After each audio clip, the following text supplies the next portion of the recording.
refreshed. Yes. With it.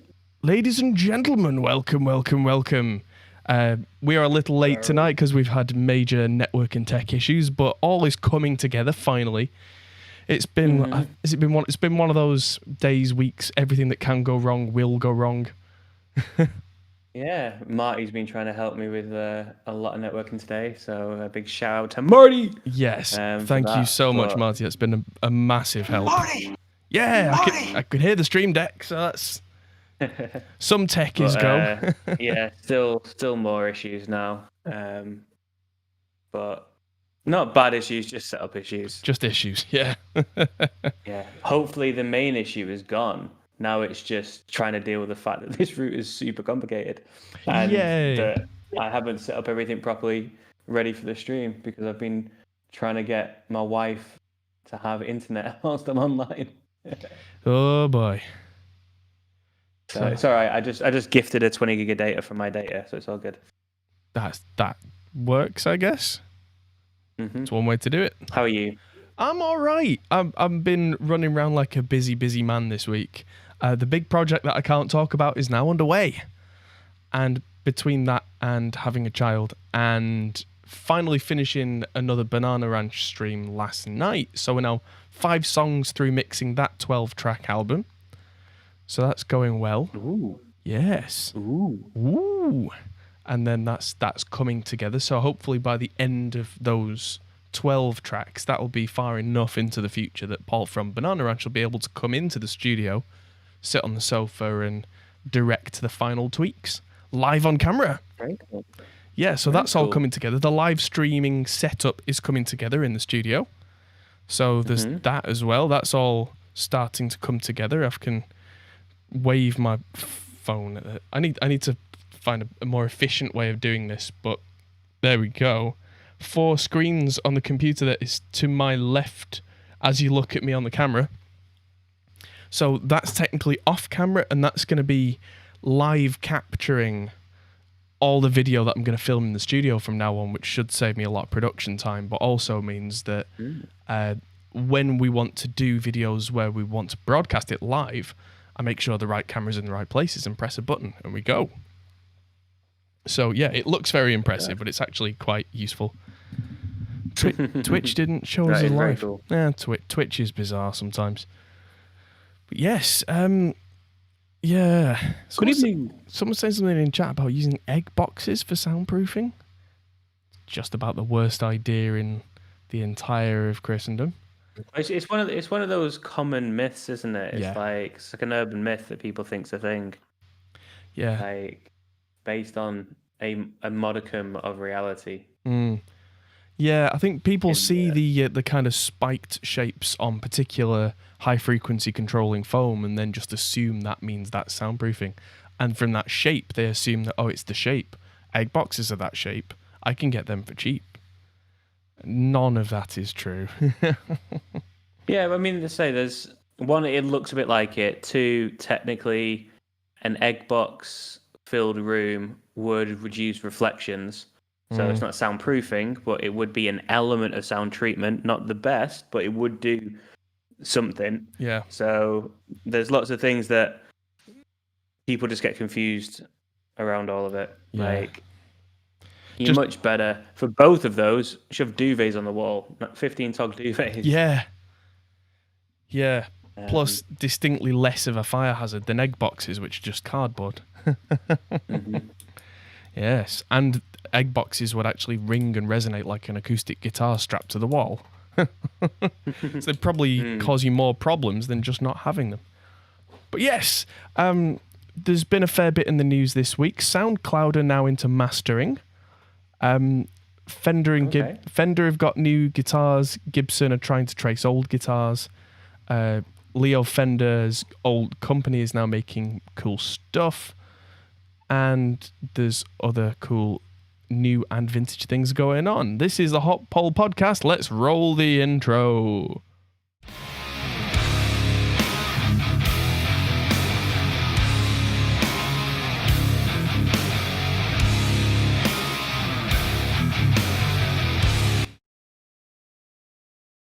I could have said anything, but now you can actually hear me on the recording. Ha ha. But yes. Busted. Yes, quite the week it has been. I really can't wait to tell everybody about this big project now, because it's starting to sound like unnecessary hype. I'm mentioning it that much, but that's just because it's taking up my entire waking life right now. Yeah. I don't think I've ever been in such a situation where I can't talk about something and yet I am so public, if you know what I mean. Yeah. Bizarre. Because when I did a lot more work with Banter Media, we would be doing quite a few projects that were, NDA and under wraps. But when my entire waking life was drive to the office, work at the office, drive home, don't speak to anyone except for my partner, that's not so bad. And the people that I talk to are the people I work with, so I can talk about the thing. Yes. Yeah, Marty says, better to use an irregular stuffed bookcase. It's not a bad idea, actually, because paper is quite heavy when you stack it up in many, many rows. Yeah. I'll have to put lots and lots of books in the studio. Oh, wait, we've got a bookcase in the live room now. You do? Yeah. No space for it in the control room, though, which is a bit of a shame. But there is an amp rack going in tomorrow to put the amps on that hopefully won't resonate like the last one did. That rack that resonated is now right at the back of the live room with lots and lots of drum hardware on it. So at least I got some use out of that, because that's really nicely neatened up a corner of the studio. Yes. No video call is complete without a bookcase in the background, as demonstrated handily by Liam there. Indeed. Yes, indeed. Al, am I at home or the studio? I am at home, as you can probably tell from the fact that there's just a few foam panels stuck on the walls, and it doesn't. The room looks particularly small. Yes. But yes, I'll be back at the studio tomorrow. Just for anyone who was intending to tune in for tomorrow's Friday stream, which was going to be me and Scott from Chernobyl Studios, me and Scott are both insanely busy this week, so we're not going to be able to do a stream this Friday, but I think it's going to be... Boo! I know, boo! From next Friday, then, we're going to start our new series, and hopefully we'll have some time to actually work out the format in between now and then. But the general idea, and there is a group in our Discord, by the way, for anyone who's not seen the Discord, jump on it. It's full of lovely people. There is an entire section for Friday chat ideas for topics that we can cover. I'm starting to think that maybe we could cover 2 or 3 topics in a show, rather than just try and dwell on one for an hour plus. That could get a little bit tedious if we feel compelled to, go on about one particular thing.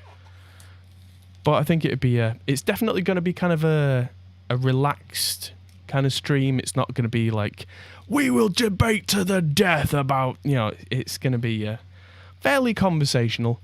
Might find some copyright free lounge jazz to put in the background. Nice.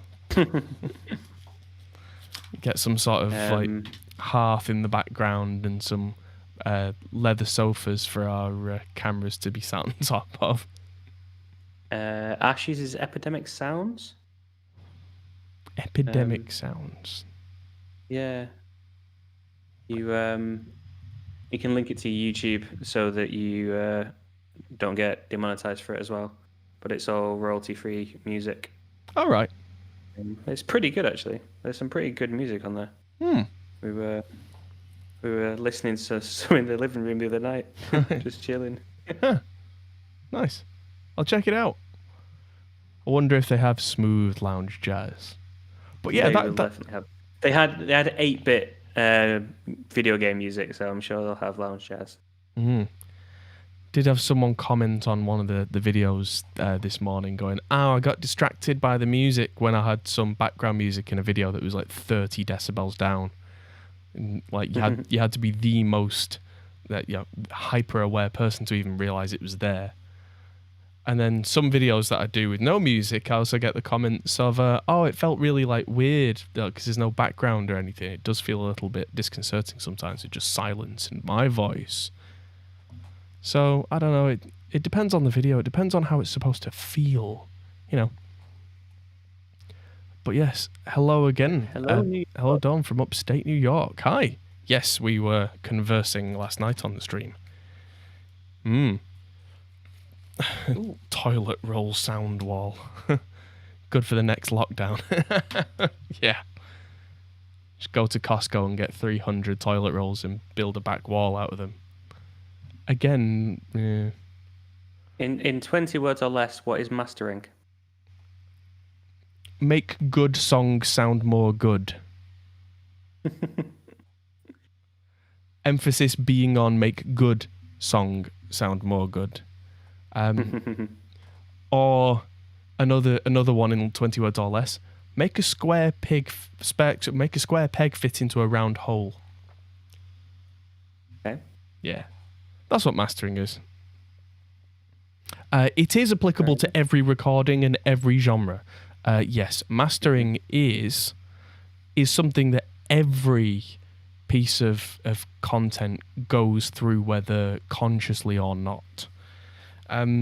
So it's much better for you. Not necessarily music, just any audio. Yeah. Right? Yes, absolutely. There are, especially in broadcast, but also in CDs and tapes and vinyls, there are certain criteria that have to be met. There are certain, not just standards in terms of good taste, but standards as in, like, on CD you can't go above a certain volume because it will just distort. On vinyl you can't have loads of sub-bass because the needle will skip. Things like that.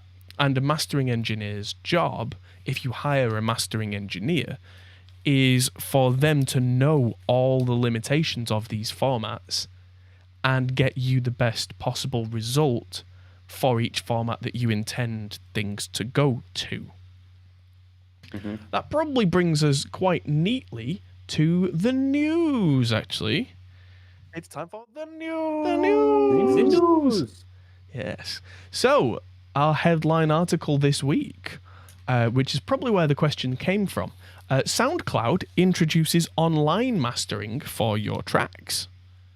So this is something that I've seen a few online companies doing, like Lander is a good example. But generally they've been separate from the hosting companies or the streaming service companies, people like Spotify, SoundCloud, iTunes, yada, yada, yada. So SoundCloud are now jumping on the bandwagon and offering a service to basically try and make your song sound more good. And there are certain things you can set here, like you can tell it what genre you intend to be working in. Apparently there are 4 mastering algorithms. I don't know what this means, but there's Thunder, Aurora, Clear Sky, and Sunroof. Apparently, Thunder is intended for bass-heavy tracks, Clear Sky is more transparent. So you can preview with a 30-second snippet of your track, which is handy, so you can then audibly choose between them for what's most appropriate for you. Because some genres need the song to have more bass in as a balance than other genres. That's a good example of genre-specific mastering. And again, where a mastering engineer will inherently know those things and have these conversations with you about what artists your contemporary artists, you want your sound to match. Not necessarily that you want to sound like. We're not talking about creativity here. We're talking about a purely technical aspect. Mm-hmm. Yeah. So mastering is supposed to be after the mix is done, and the mix is very much a creative thing where you make a song sound a certain way that's very complicated and hard to describe, but it can be everything from... Mixing is like an artistic style where you can do it in many, many ways and you can come up with many different results, all of which can be valid. But mastering is not that. Mastering is kind of like, let's say you've finished painting a work. Mastering is taking a high quality photograph of that and then making sure that everything is balanced properly to be sold in an art shop. That's probably an analogy that fits. Yeah. I'll be back in 2 seconds. Carry on. Sure. Huh. Weird. Hello, Nick.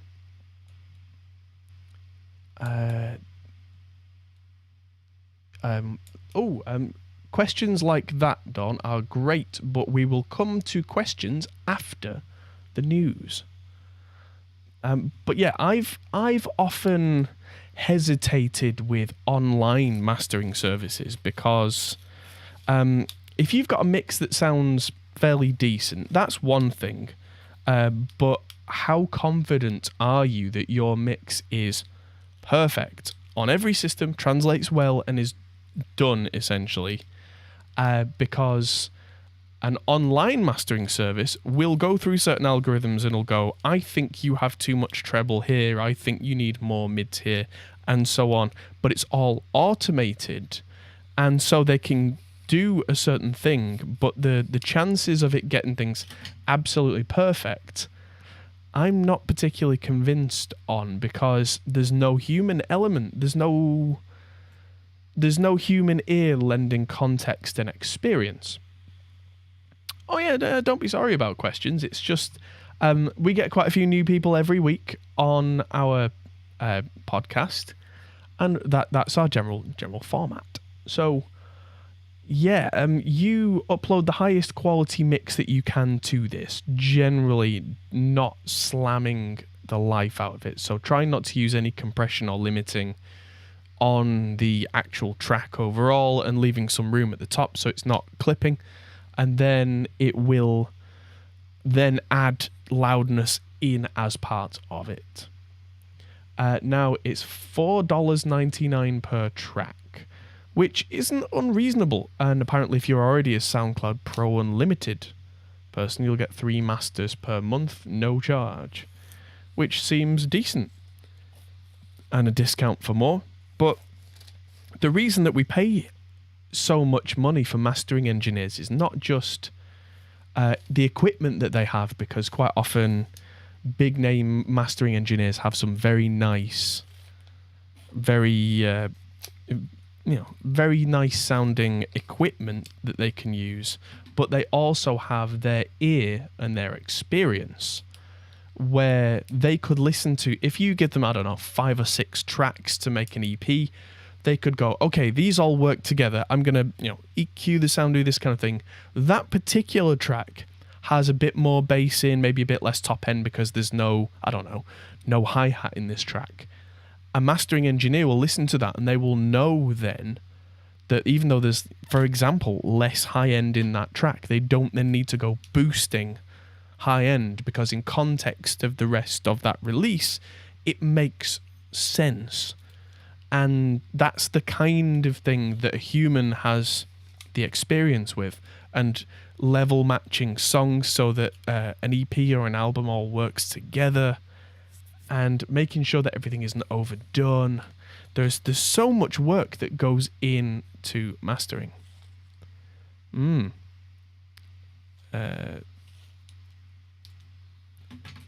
Yeah, so I'm just drinking blackcurrant squash. Aha!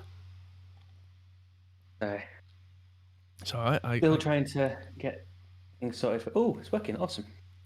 Working for. Things starting to go back to normality. Possibly. Who knows? But yeah, the router that I've got upstairs that had a static IP address to be on a completely different network somehow managed to, in bridge mode, except that it didn't have the right IP address. But sure, I'll just act as a switch then instead, and sent the internet upstairs. But I hadn't changed the Wi-Fi password, which Marty had told me I need to do because it was too old. So I was like, no, So I've been trying to, and I couldn't log into it because it had the wrong IP address. But it was still like just throwing out internet to devices, like some internet for you and for you and for you. I'm like, no, stop it. You have You're internet. the one and thing I you don't have want to have internet. Yeah. But yeah, good. So mastering, Yes. loudness. Yeah, which is all well and good, but I was just saying this is $4.99 per track, but a real mastering engineer costs more. Ooh. But that's the question. That's quite a lot for. I feel that's quite a lot for a button, like a preset thing. Yeah, but then that's the question. How much would you pay just for a copy of Ozone? And then do you know how to use it, etc., etc.? Whereas that's the question. If you're confident in your mix, then you should probably be sending it to a mastering engineer whose experience and second set of ears, because mastering engineers have two sets of ears. No, kidding. A second person's opinion. They can then objectively listen to your music and go, okay, well, I can get this to sound at this level, but this and this and this. And also, some of the best mastering engineers will just send the mix back to you with feedback saying, can you change this? Can you change that? Can you change this? Recently, I was working with a band, Aurora Project, and I wasn't doing the mastering on that. I sent it to Katie Tavini, who's a mastering engineer in London. She's pretty cool. And she sent it back to me and said, sounds good, but there's this weird thing happening with the wave file, and the main vocal's a bit too bright. Can you sort those things out? So I did.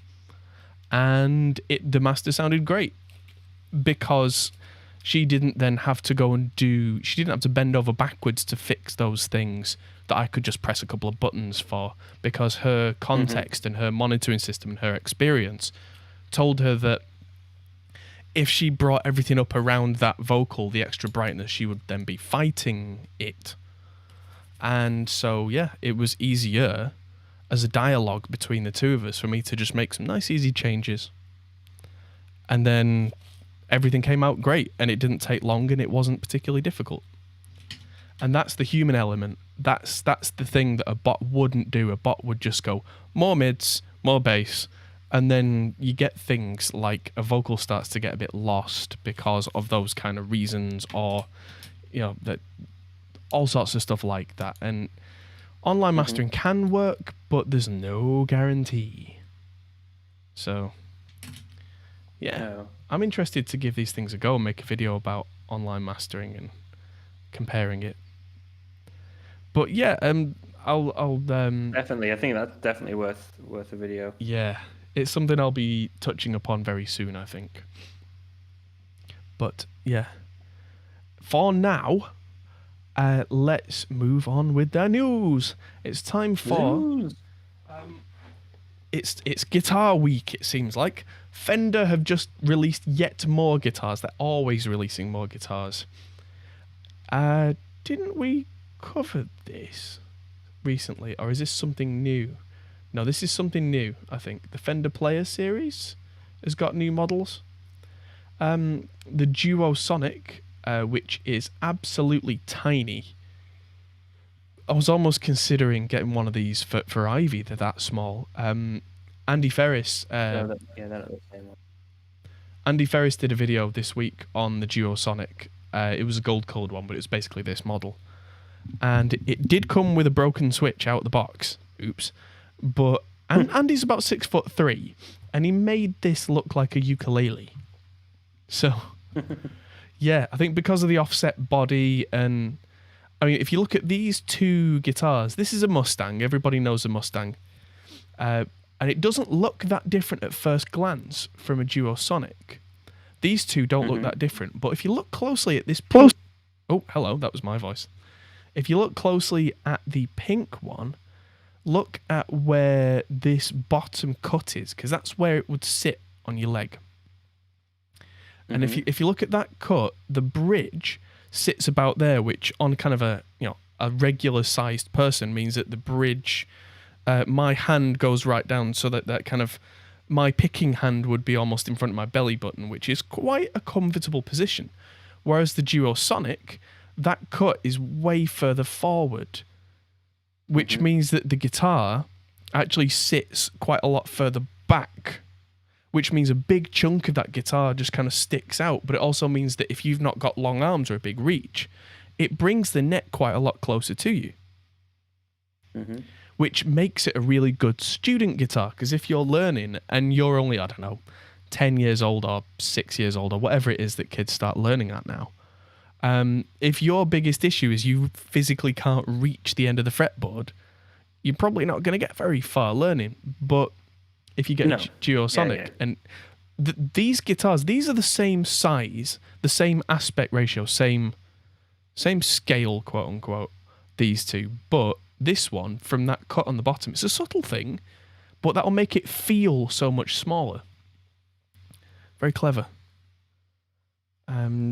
Yeah. So you don't need 3/4 scale guitars on that basis, then? Exactly. That's the idea, I think. Well, the Duosonic always was a student guitar. I mean, it's one of those. I think the Mustang was generally a student guitar, but the Duosonic definitely is. And there's also a Mustang bass, which looks absolutely tiny, because I can tell you just from looking at the size of this bridge here, I've got a 3/4 size P bass, and the strings look about this size on it, which means that either for a younger player or for maybe just someone who's not very big, that could be an ideal solution. Because, I mean, let's say you're a female bass player, 4'10", like 7 stone wet through. You don't really, ideally, I would imagine, be wanting to be playing like a 35-inch scale bass where you just are stretching just to reach the end of it. Where if you can get something that's far more comfortable for your body shape, where it sits itself on your body in a much more comfortable position, that might be much more easy for you. Like I said, I've got a 3/4 size bass in the studio, and I use that for some really kind of thumpy kind of bass sounds. But I've always liked how comfortable it is, because it is pretty much the body size of a guitar. You can see how much further back this bridge is, which is what makes it the bass scale. But it's let's see if it says that. It doesn't say the scales anywhere here, but it's off. The bass scale will be quite short here. It's probably 32 or 30-inch scale, which means if you're a gent player, you could probably turn this into a 4-string gent guitar. That might be funny. But yeah, I mean, they're not the cheapest either. It's £550 kind of things. That's not unreasonable for something that's all handmade. I think they're made in Mexico, but they are handmade, unlike some of the Far Eastern models, the Squire stuff. So yeah, if you're interested, check them out if you need something that fits you. But from Fender to Gibson, Gibson are offering money to try and track down some of their classic guitars. Everybody knows... So they can find the owners and sue them? Possibly, who knows? Ooh, edgy. So everybody who knows guitars to a certain extent knows that Les Pauls can be worth a lot of money. And generally, a 1959 Les Paul is worth a lot of money. To the point of like they're now trading hands for $250,000 and up. And in the right condition, Gibson are trying to trace some of the guitars, because in 59, 58, 60, Les Pauls were all handmade in the Kalamazoo, Michigan factory. Like one at a time. They were charging the equivalent of several $1,000s a guitar at the time. So unlike Fender, whose ethos was always like the Henry Ford, stack them high, sell them cheap, Gibson were always the opposite of these. Were the boutique builder of the day. There weren't many of them. They were all handcrafted, which is why now, even though they are old and they're worth a lot of money because they're old, apparently they are just really, really good guitars anyway. But let's have a look. the shipping ledgers that were kept to document the instruments have disappeared. And they contain the records for all Gibson solid body guitars manufactured through the period. Apparently they went missing about 3 decades ago. So who knows why? But yeah, I am going to guess that they're either interested in this for historical reasons, or maybe they're just trying to chase, like, maybe someone's granddad bought one, stopped playing in the mid-60s and put it in the attic, and it's just their gathering value. And all it would take is the right knock on the right door from Gibson to be able to get a museum quality 59 Les Paul. Who knows? Maybe they'd end up with one of them in a Gibson museum. Maybe they'd buy it. I don't know. But the fact that they're offering a $59,000 reward just for the ledgers, just to track everything down, that's some serious money. It's some money. Yeah. That's some money right there. I mean, if I had that book somewhere, I'd be like, found it. Don't know what it's doing here, but I found it. Money, please. I didn't take it. But yeah, talking of the lawsuits from Gibson, here's the next news article. Another legal dispute with Gibson. This time with a company called Satellite Amplifiers. They're just... whatever the law firm is that represents Gibson is making an absolute killing at the moment. Oh God, they're on a retainer for so much. Yeah, whoever it is, it's like Harvey Specter, and he's just there taking them to the cleaners, going golfing with the CEO every week, going, "You know, you should sue." Yeah, I heard that he was talking shit about you. Oh, screw it, I'll sue him then. It's ridiculous. I can't believe how many lawsuits they have. Oh, it's ridiculous.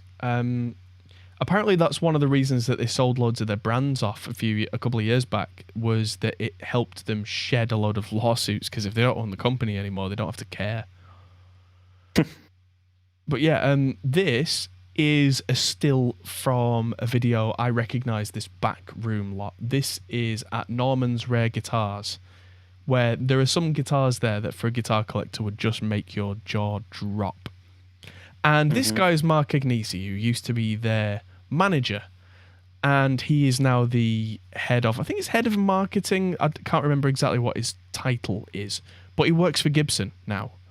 And that's why he got embroiled in this Play Authentic scandal, which was when this all kicked off. And he's holding the article in question, which is an Epiphone Coronet. And of course, at the time, originally, Epiphone and Gibson were completely separate companies. And at some point, I think it was in the 70s, Gibson bought Epiphone, and that then they became like Gibson's second line at some point. And so, yeah, Gibson abandoned this guitar model apparently in 1999. So they had been making them. And there's a company called Satellite Amplifiers. Let's just have a quick look. Satellite Amplifiers owner Adam B. Grimm has posted on Instagram stating that Gibson is planning on taking his company to court over the Coronet design. According to Grimm, Gibson abandoned the model in 1999, which is 21 years ago, so he does have a right to make guitars in this shape, he believes. Especially since he has a federal trademark for his version of the classic guitar design. So he's made a federal trademark, and it's been approved. And now Gibson are going after him, which is not ideal. So this is from Satellite Amps. It's just a wall of text. I'm not going to read upon that, but yeah, it makes no sense for Gibson to be doing this. All it could be doing is tarnishing the reputation. Yeah, I agree. Because, I mean, what was it that you said before I came to this news article? Gibson are going to be doing a lawsuit. They are now known for this. And reinforcing that by doing more of it is not going to help their image. No, not at all. Not in the slightest. If Gibson start making the best Les Pauls they've ever made tomorrow, I won't buy one. Because they're doing this. And it's not good. So hopefully they... Cool, bro. What was that? But it's not cool, bro. Oh, not cool, bro. I think I missed out the first word there because of the connection. Anyway, that's Gibson being Gibson again. Sigh. Now, G&L, which is Leo Fender's last company before he departed this earth, kind of went Fender, Music Man, G&L. G&L have released a set of basses which I very much like the name of. They've called them the Fallout. And it's another short scale bass like the Fender one. It seems to be short scale season. And yeah, they look kind of cool. There's one in Seafoam Green. There's one in Pretty Red. Candy Apple Red. Yeah. Oh, and Surf Green. Oh, not Seafoam. I do apologize. The two are completely different. And this one's got a 30-inch scale, which I was saying earlier is kind of like the gent scale, so you could put some guitar strings on this and go and make some horrible genty noises for good fun. But it's got a single humbucker in, so it's kind of like a hybrid of a Music Man and a precision bass, which is interesting to me. It'll be very thumpy sounding because with a short scale you lose the high-end snappiness of a bass, and you do end up with something that's a bit more like a double bass kind of sound. So you get less of that bang and more of a dum dum dum dum dum kind of thing. Mm-hmm. And that could be pretty cool to see people trying these out. But this again is going to be aimed at either the learner market or the kind of smaller framed person market. And I can imagine G&L will sell a fair few of these. I do like the look of them. I'd probably quite... I do. I like them. Yeah. I like them. I'd quite like to play around with one of these just to replace that old 3/4 Encore precision bass that I have with something that's actually quite solid as a thumpy thump bass. Mm-hmm.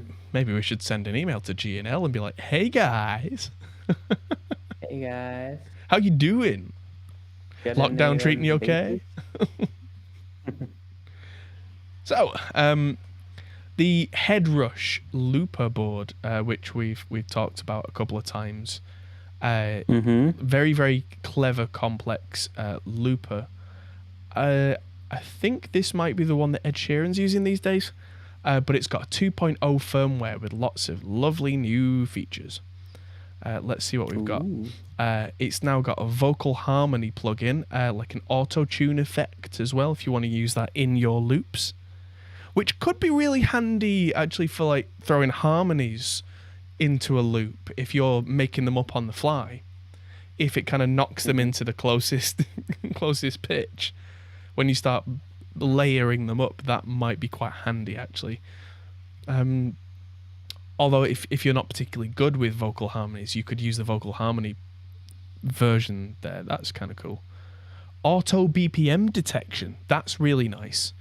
So if you're recording a loop, usually previously you'll have had to define a BPM before for the timing. Yeah. Tap. Yeah, auto BPM detection. If you just start recording and just go to your guitar and go thump, thump, thump, thump, thump, as long as you're steady, it'll go, oh, you mean you want to be in this BPM? Yeah. That's good. And apparently it's a new icon-based user interface. So it's kind of, they've redesigned the look to be more intuitive.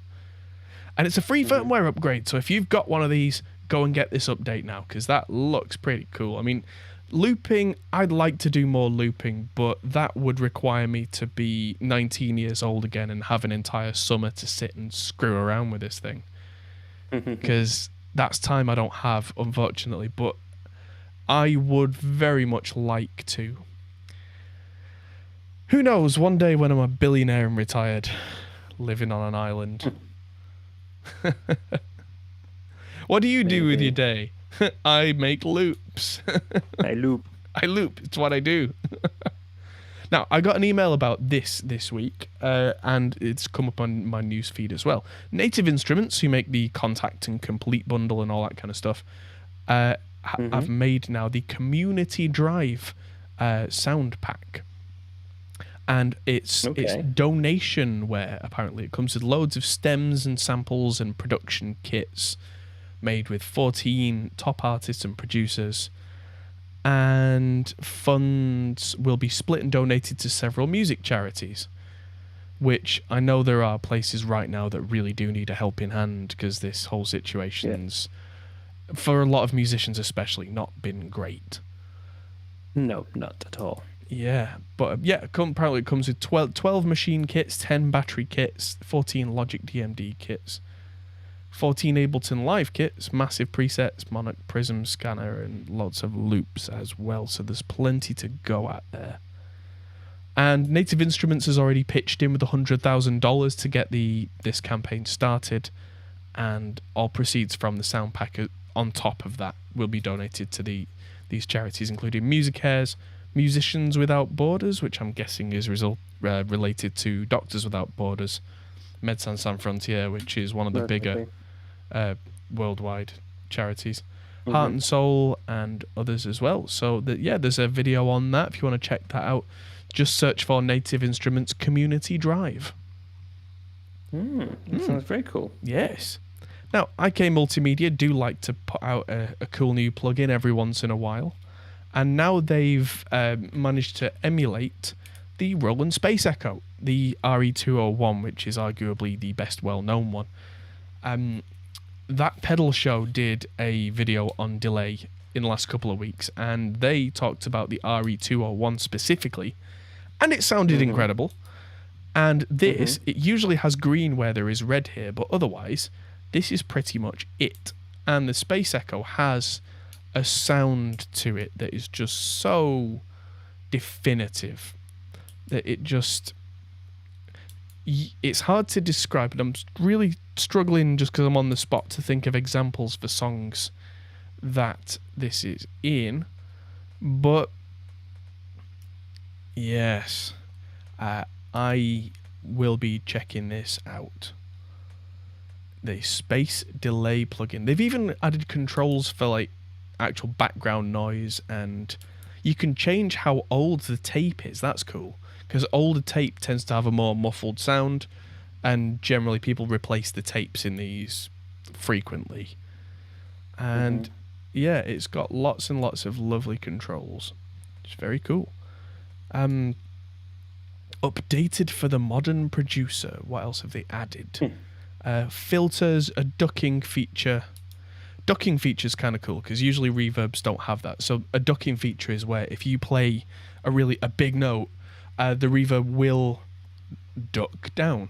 It will kind of turn itself down while you're playing, so it's still there but just not quite as loud, so that it doesn't get in the way as much of what you're actually doing. And then if you stop playing, it kind of gently brings itself back in, which means that you can have loads of reverb and not actually just get lost in a big mush all at the same time. Very clever. So €99/$, and there's a free 14-day trial. So if you're interested, go and give that a look.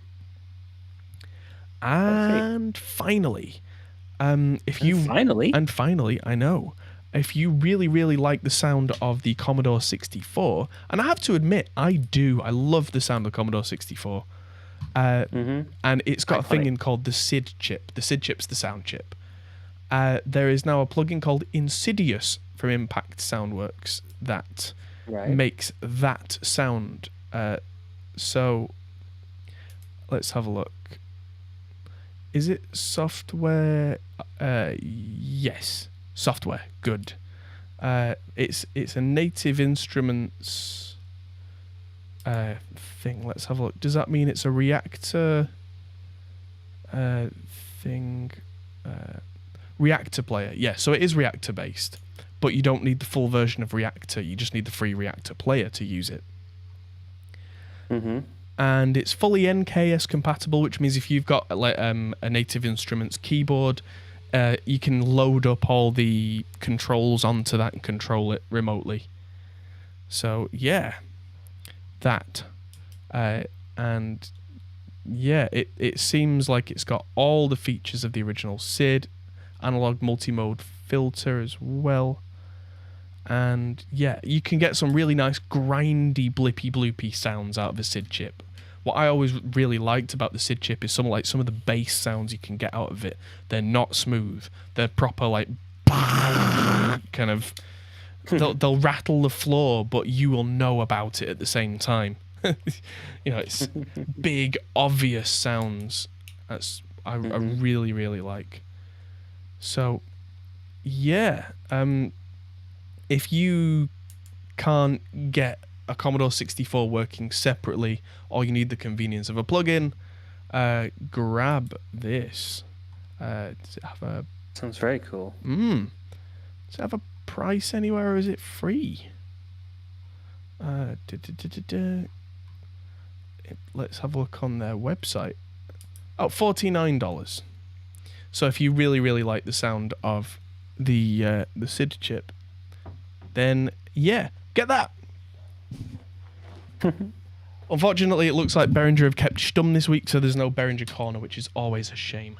But that is the... Boo. I know, boo. That is the end of... Reason I could turn up. Yeah. It's the end of the news.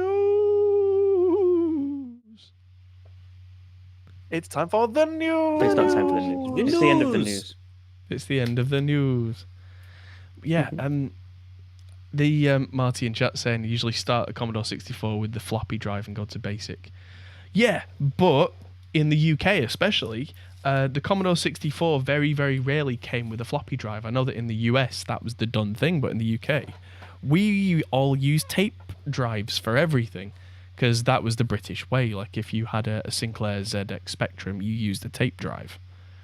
Or if you had anything, you used the tape drive because... Yep. It was far too expensive to get a floppy drive. Maybe that was just an import thing. I don't know. But yeah, I do know that the actual Commodore 64 floppy drive basically had an entire Commodore 64 inside it just to run the floppy drive. It's the most ridiculous thing. It had literally the same CPU, a 6502 processor in the floppy drive.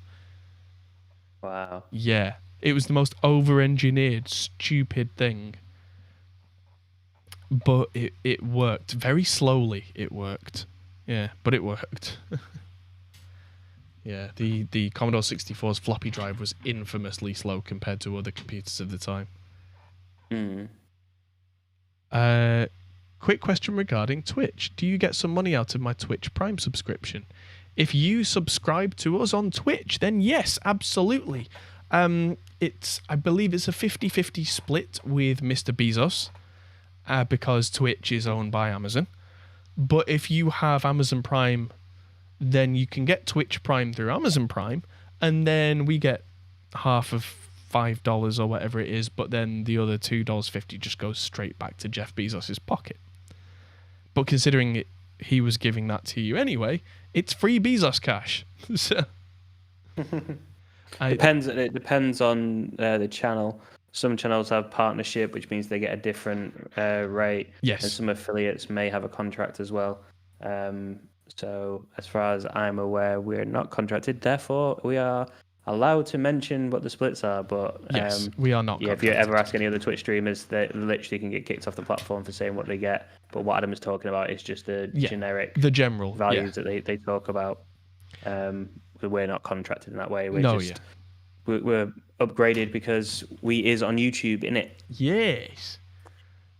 Yeah. The big name Twitch streamers, they have like special contracts and stuff. Like anyone who's partnered, there's lots of smaller streamers that are partnered as well. Partnered, yes. But we're like way below that at affiliate.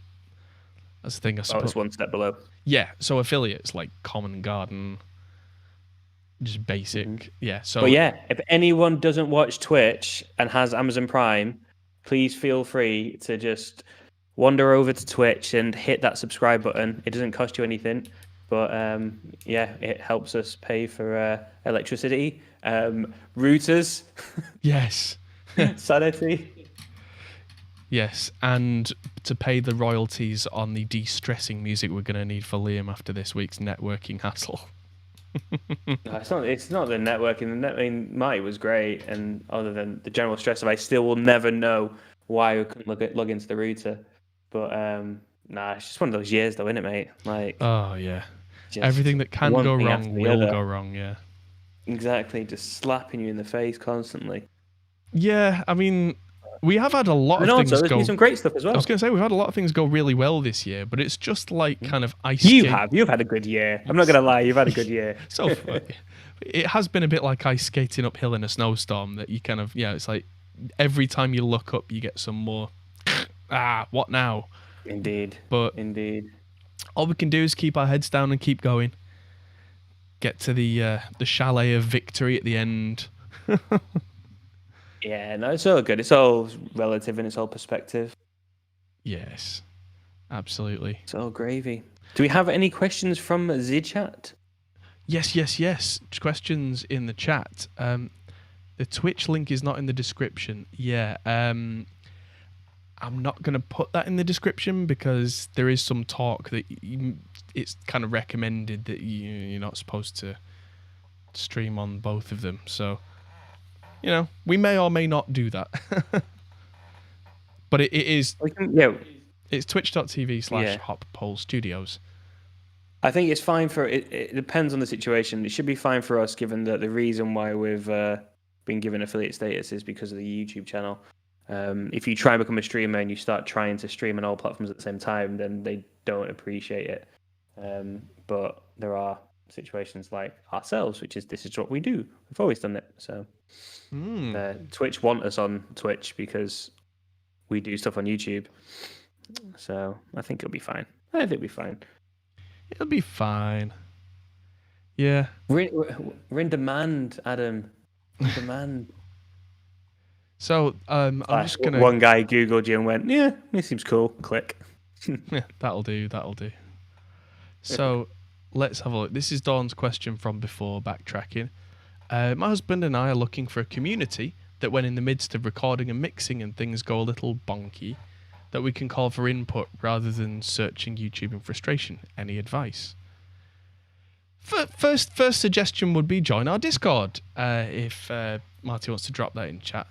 But beyond our little community, there are other communities that can help as well, which I would definitely recommend being part of more than one community, because you can definitely intermingle and join other things and tell them about us as well as but you learn different things from different people's perspectives, so you can hear 4 people tell you how to master, and they'll all tell you how to do it differently. So, yes. Adam, you're constantly learning from people, even though you'll absolutely teach people how to do things your way.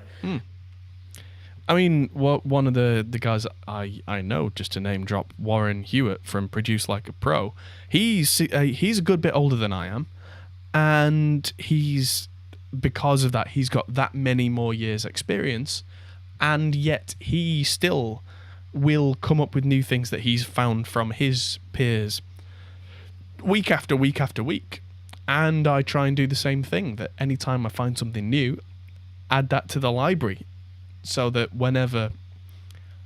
Sorry, I nearly sneezed there, that's why I was pulling funny faces. Whenever I hit a roadblock in, say, a mix or a tracking session, and I go, you know what this needs? And I start reaching in my memory to go, what can I do to fix this problem?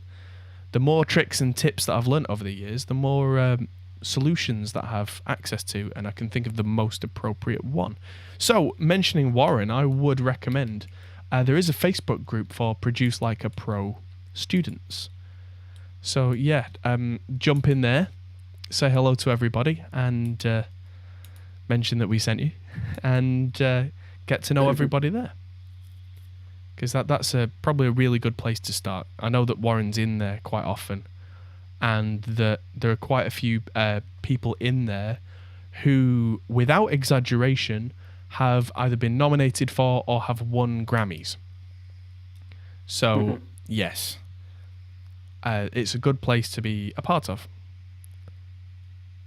Lovely. So,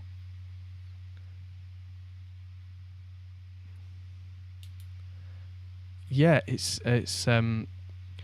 joining a community like that. There are always, all times of night and day, people available to assist and to talk through things like that as well.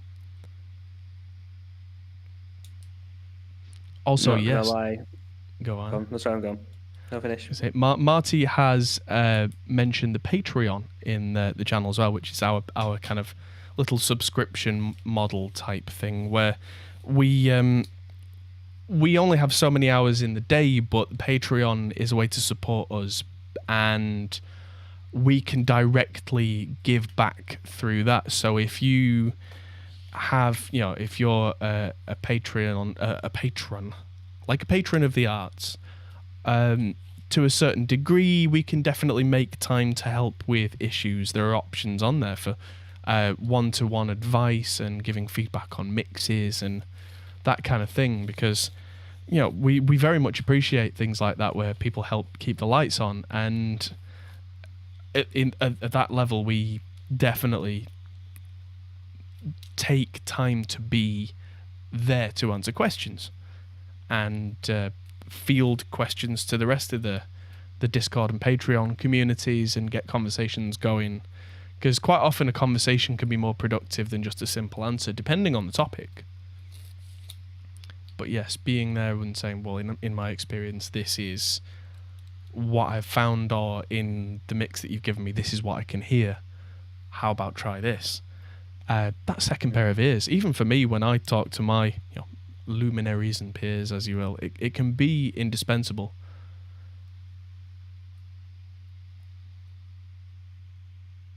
Definitely. Crickets. Just nothing more to add. Just Lovely. More questions, Great. please. More questions. Everybody types away furiously. Let's see if we had anything else come up in the chat. Oh, I'm absolutely sweating today because I've got the heat on full blast because the clothes weren't drying in the house. Oh dear. Yeah. Big rock and roll star trying to get his clothes dry in the house. Who's that big rock and roll star then? We're talking about Noel Gallagher or something? Certainly not me. How much? Go on. Go on. Someone was asking, how much does guitar shape make a sonic difference? I would argue it can make some difference. Probably not as much as some would try and argue. Yes. One issue with this networking problem that's turned out well turns out the new route I've put in has way faster Wi-Fi. It's gone from 70 download to 270. Fantastic. So does that mean you've got Wi-Fi. an access point upstairs then now? No. That's just the Dre tech from downstairs is sending it through the floor. Oh, wow. At that speed. That's impressive. So I can not watch videos over Wi-Fi because Marty's ruined that for me now, which is what I do every day. So, yeah. Oh dear, oh dear, What's oh dear. any use for my phone now if I can't watch videos on it? You'll have to get YouTube Premium so you can download a video in one short burst. Yeah, plug my phone into Ethernet. You can do that, can't you? The Virgin guy came with a phone and had a little LAN connector for his phone to plug into the router to check it. I don't know if you can do it with iOS. Yeah, well, I'm on iPhone, so I know you can definitely do that on Android. Yeah, 100%. Android does not care. It's basically a computer. It's like, oh, an Ethernet dongle. On we go then. Yes. Indeed. What? Belkin do one for 90 quid. I'm not doing that. Forget that. Do you want what? An Ethernet to Lightning adapter. All right. Like, nope. company called Geekwoo do one for 16 quid. I'll try that. Just jack that in from my phone to one of the access points that I've got in the studio. YouTube Premium download. Yeah, it is crazy, the speed. So I'm doing my best to get some better upload speeds though. Marty says watching videos is fine as long as you reset the passwords every 100 gigabytes. Holy crap. I'll set a little timer. I think I could do that with this router. This router, like, it literally can make you breakfast in the morning, I swear it. Like, why do you think I wanted that router in the first place? Breakfast router. No, didn't this router just come with the communicate better internet? They had options, and I was like, I want this. Oh, yeah. Yeah. Yeah. Because that's how I've managed to keep it, by getting another line. Right. Yeah. It is things. Yeah. Mm. Because you can put 2 Wi-Fi dongles on it as well. I mean, 4G dongles. Yes, you can. Yeah, that's right. So you can have like a backup, like a third wide area network that, if all else fails, you can it have just 3 switches back to it. fail-safes on it. Yeah. You can have 3 fail-safes. It's pretty impressive. Yeah, I mean that's for some serious uptime right there. Anything else? Oh yeah, if you post in links in the chat, generally it will filter them out, especially if it's just a link, unless you're a moderator. That's just a general anti-spam prevention thing from YouTube's side. Because on Twitch we can get around that, but we can't really get around it. You can post it in the Discord. Join the Discord and post it in the Discord, and then Marty can repost it if it's something you really want to share. Yeah. We can check. I've not looked into feedback. Sounds like someone can't spell feedback. New online service for portfolios and working with clients. Feedback. Audio Cloud. There are so many new services like this. The question is, which ones are going to stand the test of time? Who's behind this? That's my first question. And my second question is, how tested is the platform? How secure is it? Because a lot of these smaller companies, you think, oh, I'll just use these for all my work, and then 3 weeks later, big data breach. So they do have a 96K 24-bit audio player, which certainly beats Dropbox by a long shout. And you can add comments on the timeline. That's cool. Let's just go back to... So yeah, it looks like you can collaborate with people. Centralize info with conversations. Could be useful, but I'll check it out. I'll see if I can get some feedback from anybody else. Some feedback. Some feedback, yeah. So the big Pro Mix Academy sale has ended. Yes, ended yesterday, I believe. So, yeah, hope you made a bundle. Oh, da-dum-psh. Da-dum-psh. Use a cloud provider that has their admin shot on data breach.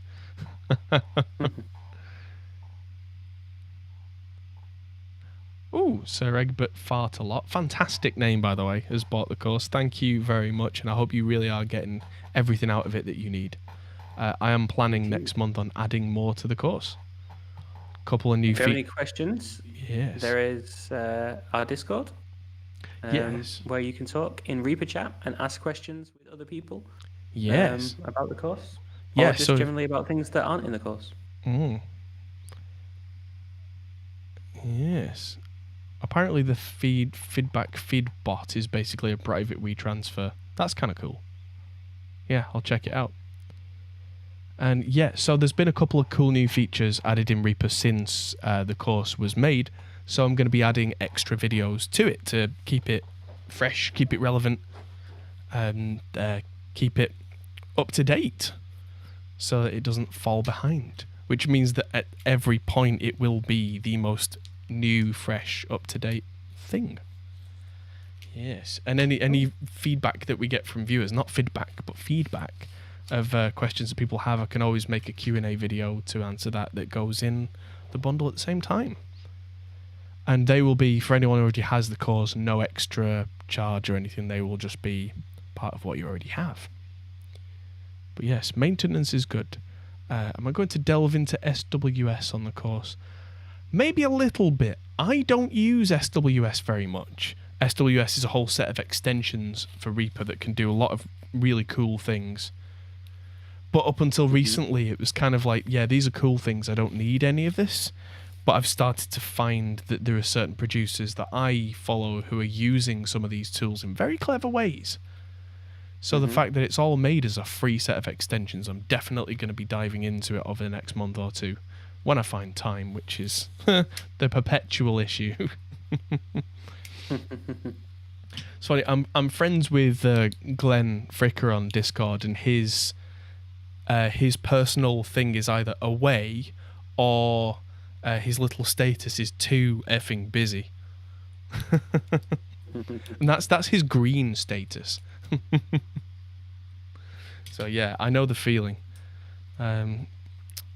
Thank you for the donation, Al. That is always appreciated.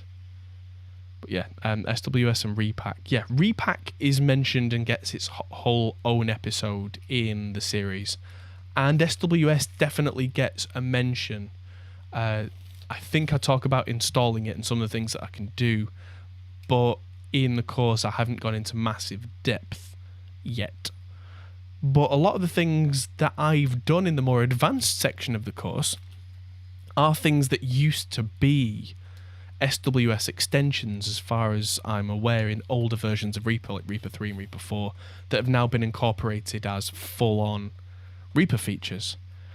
So it seems that the kind of the cream of the crop of what the developers of Reaper look at and go, that's really cool, maybe we should do that, ends up in there full-time. Yes. We take tips as well. Yes, we do. Major Prometheus, thinking of writing an extension that pops up the short keys when you use a mouse command. I can imagine that getting dizzying rather quickly, because there'll be like shortcut on shortcut on shortcut popping up. But having that maybe underneath some sort of, I don't know, like extra key to reveal that, I think that could be really useful even for me. Just knowing if I click on this, what were the shortcuts to do this faster with the keyboard? Yes. What about the Reaper radial menu? Don't know that one. Is that like where you choose weapons in some games, or the radial weapon thing? That sounds like what I'd imagine it be. Ian, yeah. So I'm going to have to start using Reaper with a controller then. Yeah, I'll check that out. And have I ever worked with Juice framework or audio plugins development? I have not. I know a lot of people who have, and most of them have significantly less hair than when they started. And if you hold E, if you hold E and then move the mouse, hold E and then move the mouse in any direction, it creates a radial menu. Oh. Why did I not know this? Might be a plugin actually, is it? Radial menu script for Reaper by Luxania. There you go. That's why you don't know it. Right. Things like this are always cool when they are brought to my attention, because I'll check that out now and see what that's all about. See if that's something that's really. I mean, this is the great thing about Reaper, right? Like, yeah, people can develop do stuff. their own stuff like this for it. Yeah. Like the EQ that I'm using now, the re-EQ that I use all the time, was just made by a user. And it's better than the inbuilt EQ. And it's just made it because it's good. Awesome. I will check that out. Radial menu. Cool looking. Yeah. Might take a little while to get used to that, but I'll check it out. Oh, it's a Lua script. Yeah, Lua's very powerful. Have I worked with Juice Framework? Yeah, no, I have not. How about Universal Studio and Audient? Now, Audient I use a lot. I tend to kind of swear by Audient stuff a lot now. That they're kind of, I would say they're in kind of the mid-tier price range, and in that price range they are absolutely unbeatable. Their audio quality is fantastic. The interfaces are pretty decent, and the only way that I've found better than Audient in terms of performance is to spend a lot of money. There is better out there, but you'd better be prepared to stick an extra zero on the end of that budget. So, yeah, that's probably about the fairest way that I can describe that, is that Audient have definitely set their stall out. Unless you're buying one of their full-size heritage mixing consoles, that the most expensive piece of equipment they make is currently about £800. So they don't even get into the £1,000 bracket. And so within the price bracket they're in, it's absolutely fantastic stuff. Now, if you meant Universal Audio, I don't touch them with a stick. And I'm not going to say the whole diatribe again over them, because I am well known for not being a big fan of their ecosystem. But yeah, it's not for me. Let's put it that way. Yeah, Eduardo says he's working with a few blind people who use Reaper on a daily basis. That's really interesting. And because there's API access, yeah, it works really, and SWS works for them. That's really, really interesting. I, several years back, was working with a blind musician producer who was just starting to get into production at that time. And Reaper was kind of what they were using at that time. So I wonder if the facilities that have been added since have really made it much more... Did I tell you that I spoke to her? You did? Yeah, she called. Yeah. Yeah. Yeah, awesome. Good to know. Because she was interested in the course, but was struggling to view the website. Right. The screen reader wasn't working as well. Oh, that's right, because, yeah, there was a countdown on there, and I would imagine that because for someone in that situation, text to speech is important, and a countdown's going to mess with you because every second it changes and starts reading off a new time. It's rather unfortunate, but, yeah, hopefully that got sorted, because, yeah, that's the thing. Yeah, I've not heard back from her, so I don't know. Oh, there's a software called Osara that you can use to interact with it. And Reaper's the only software that's almost 100% usable. Ah, interesting. Yeah. Very cool. Yeah, so Universal Audio, yes. Their interfaces are very good quality. Their ecosystem with the UAD plugins, I won't touch it. Yeah. That's about as, yeah. Today is not a day for a diatribe, so that's what I will say there. Oh, I had personalized developer news from NVIDIA in my emails because I had to download source files once because Linux. Linux is great except for when it's not, which can be often. Especially when you're not an expert in compiling your own code. Yeah, but yeah, I'm very much looking forward to being back in the studio tomorrow. Last question. Which is easier, Reaper on Windows or Mac? They are identical. There is no easier. They are identical. So same on Linux, same on Windows, same on Mac. They are the same program. I can actually take a Windows or Linux Reaper project and open it on a Mac, and it'll just carry on. And that's one of the best things about the way that Reaper's been written, is that it does not care what platform you're on. I think that's absolutely brilliant. It just doesn't stop. Mm-hmm. Yes. Oh, yeah. Something that I was meaning to mention quickly. Reverb seller fees went up. So that's a news article that I didn't really mention. But then I'm certainly not for it. But Reverb, their seller fees, as in like eBay seller fees, have gone up from 3.5% to 5%.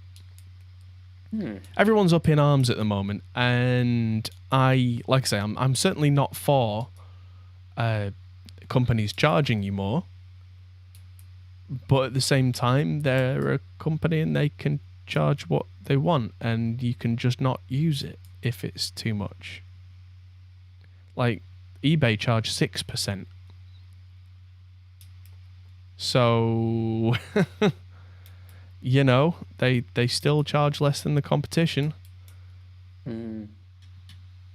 And beyond that, I mean, you're looking at using stuff like Facebook Marketplace, which I do use quite a bit, but then that limits your travel radius, and I drive, and I have the kind of car where I can fit big things in the boot because I do stuff like this and carrying band PA kits around. If you're not in the situation I'm in, that can make things quite difficult, I know, but eBay charges 3.5 in the States. But then if you buy something with PayPal, you then also pay fees on that on top. Yes. What's the Pro Academy? Is that a group or a page? There's a few, it's confusing. There's the Produce Like a Pro Academy, which is Warren's group and his thing. Then there's the Pro Mix Academy, which is where my course is and all the other courses are. But yeah, Produce Like a Pro is Warren Hewitt's domain.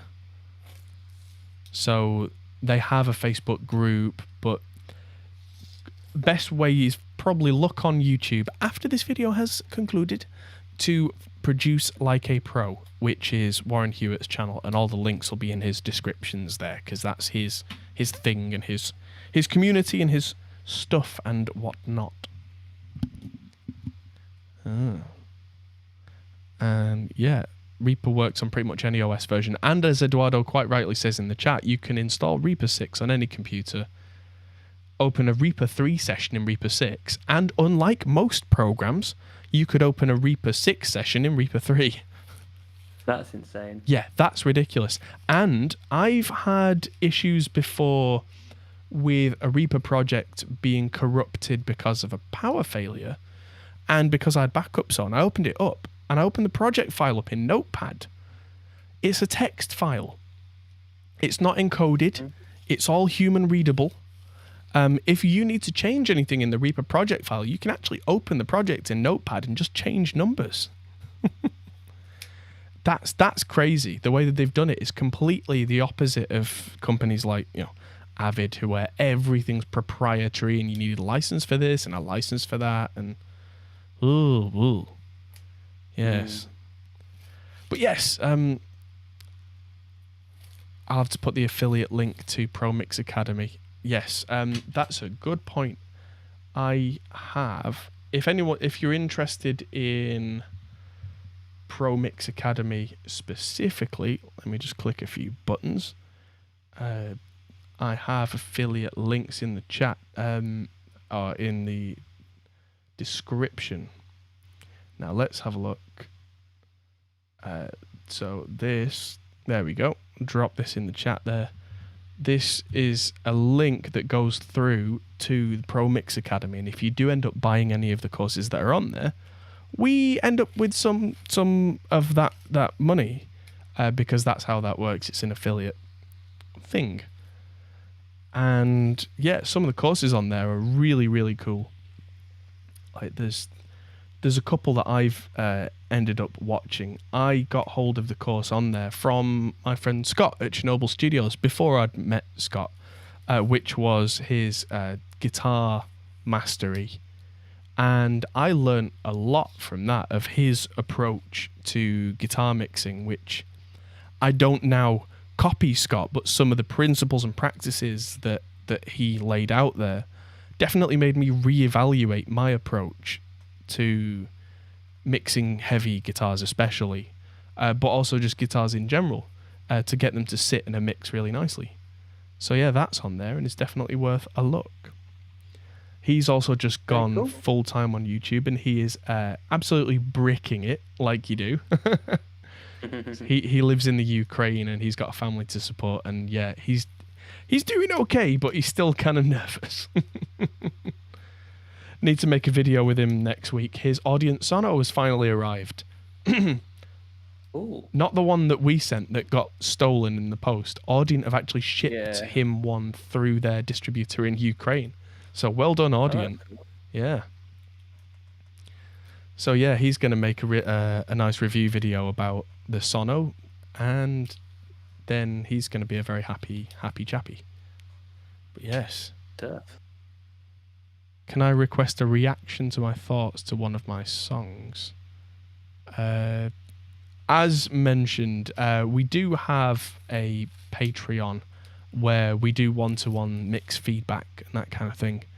But we don't tend to play mix reactions, especially on the podcast, because that can flag copyright issues in the future and all that kind of thing. But yes.